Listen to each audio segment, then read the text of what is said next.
ஆண்டவராகிய இயேசு கிறிஸ்துவின் உயிர் தெழுந்த நாளாகிய இந்த மனமகிழ்ச்சி நாளிலே உங்கள் யாவரையும் உங்கள் அன்பு சகோதரன் காட்வின் மோசஸ் ரேமா எழுப்புதல் ஊழியத்தின் சார்பில் அன்போடு கூட வாழ்த்துகிறேன். இந்த நாள் முழுவதும் என்னுடைய பரிசுத்தமுள்ள கிருபையும் பரிசுத்தமுள்ள கரமும் உங்களை வழி நடத்துவதாக. ஆமென். சங்கீதம் 150 முதல் வசனம் சொல்லுகிறது, அல்லேலூயா, தேவனை அவருடைய பரிசுத்த ஸ்தலத்தில் துதியுங்கள். அவருடைய வல்லமை விளங்கும் ஆகாய விரிவை பார்த்து அவரை துதியுங்கள். தம்புரோடும் நடனத்தோடும் அவரை துதியுங்கள். சுவாசமுள்ள யாவும் கர்த்தரை துதிப்பதாக.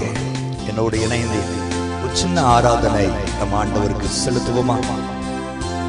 தூய ஆவியே, அன்பினாவியே, துணையாளரை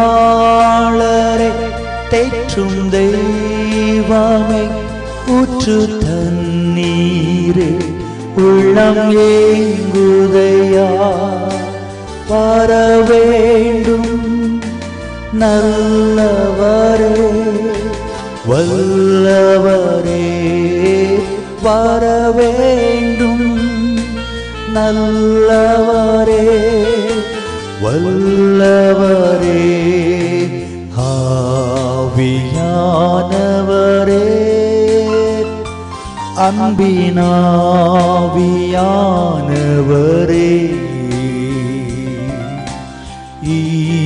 இப்போவாரும் இறங்கி வாரும் எங்கள் மத்தியிலே.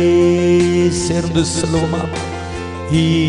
இப்போவாரும் இறங்கி வாரும் எங்கள் மத்தியிலே. அசைவாடும் ஆவியே,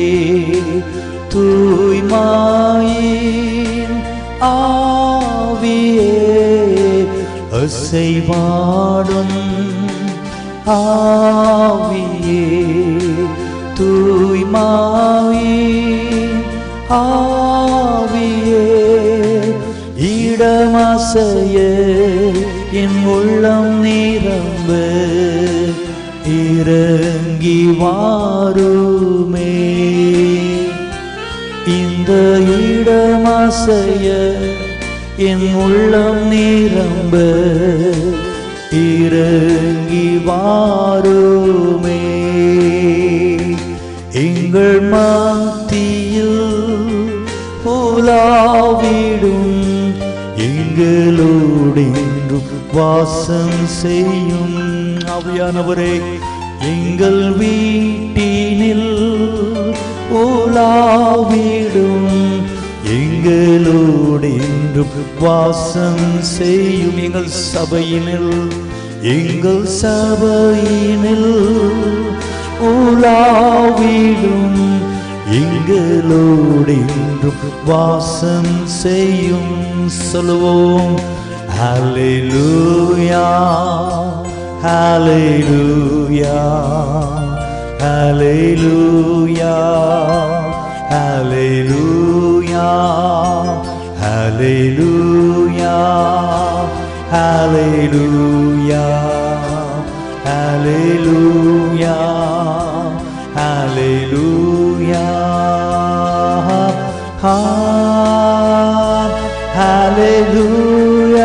ஹல்லேலூயா, ஹல்லேலூயா, ஹல்லேலூயா, ஹல்லேலூயா, ஹல்லேலூயா. பரிசுத்தமுள்ள எங்க நல்ல ஆண்டவரே, இந்த காலை வேலைக்காக உம்மை ஸ்தோத்திரிக்கிறோம். இந்த உயிர் தெழுந்த நாளின் மனமகிழ்ச்சியின் காலை வேளையிலே உலகம் முழுவதிலும் உடைய பிள்ளைகள் உம்மை ஆராதித்துக் கொண்டிருப்பார்கள். அதற்காக உமக்கு ஸ்தோத்திரம் ஆண்டவரே. நாங்களும் கூட உம்முடைய ஆலயத்தில் சென்று பணிந்து குனிந்து முழங்கால் படியிட்டு உம்மை ஆராதிக்கிற ஒரு பாக்கியத்தை இன்றைக்கு நீர் தந்திருப்பதற்காக உமக்கு ஸ்தோத்திரம். தேவனே, ஆலயத்திலே நீர் எப்பொழுதும் உலாவுகிற தேவன். எங்கே 2 பேர் என் நாமத்தினாலே கூடினாலும் அங்கே அவர்கள் நடுவில் நான் வருவேன் என்று சொன்னவர்.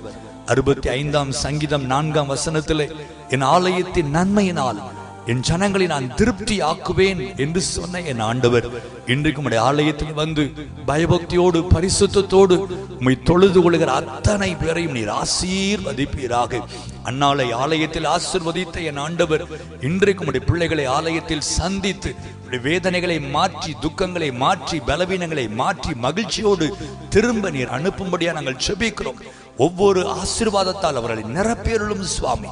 அல்லேலூயா. முழு இருதயத்தோடுமை பாடவும், முழு இருதயத்தோடுமை ஆராதிக்கவும், உம்முடைய சத்தியங்களை கூர்ந்து கவனிக்கவும், அந்த வார்த்தைகளுக்கு கீழ்ப்படிந்து நடக்கவும், இந்த நாள் முழுவதையும் பரிசுத்தம் உள்ள தேவனுடைய நாள் என்கிற எண்ணத்தோடு கூட தேவனுக்கு அடுத்த காரியத்தில் எங்களால் முடிந்த ஊழியங்களை செய்து இந்த நாளை நாங்கள் பயன்படுத்திக் கொள்ளவும் தேவன் எங்களுக்கு உதவி செய்யும்படி ஜெபிக்கிறேன். ஆண்டவரே, உம்முடைய அன்பு பிள்ளைகளை நீர் அப்படி ஆசீர்வதிக்கிற கிருபைக்காய் கொடான கோடி ஸ்தோத்திரம். குறிப்பாக இந்த நாளிலும் கூட தங்கள் பிறந்த நாட்களை, தங்களுடைய திருமண நாட்களை காண்கிற தேவ பிள்ளைகளை நான் ஆசீர்வதிக்கிறேன்ப்பா. ஒவ்வொருடைய மேலும் உடைய வலது கரத்தை வைத்து நீர் ஆசீர்வதிப்பீராக, ஆசீர்வதிப்பீராக. நீ ஆசீர்வாதமா இருப்பா என்று சொல்லி உடைய பிள்ளைகளை கனப்படுத்துங்க. நீங்க அப்படி செய்கிற கிருபைக்காய் நன்றி. உடைய நாமம் இன்றைக்கு உலகம் முழுவதும் உயர்த்தப்பட போகிற மகா பெரிய தயவுக்காக கோடான கோடி ஸ்தோத்திரம். உடைய ராஜ்யம் இன்றைக்கு பூமியிலே கட்டப்படட்டும். இயேசுவின் நாமத்தில் ஜெபிக்கிறோம் எங்கள் நல்ல பிதாவே. ஆமென், ஆமென், ஆமென்.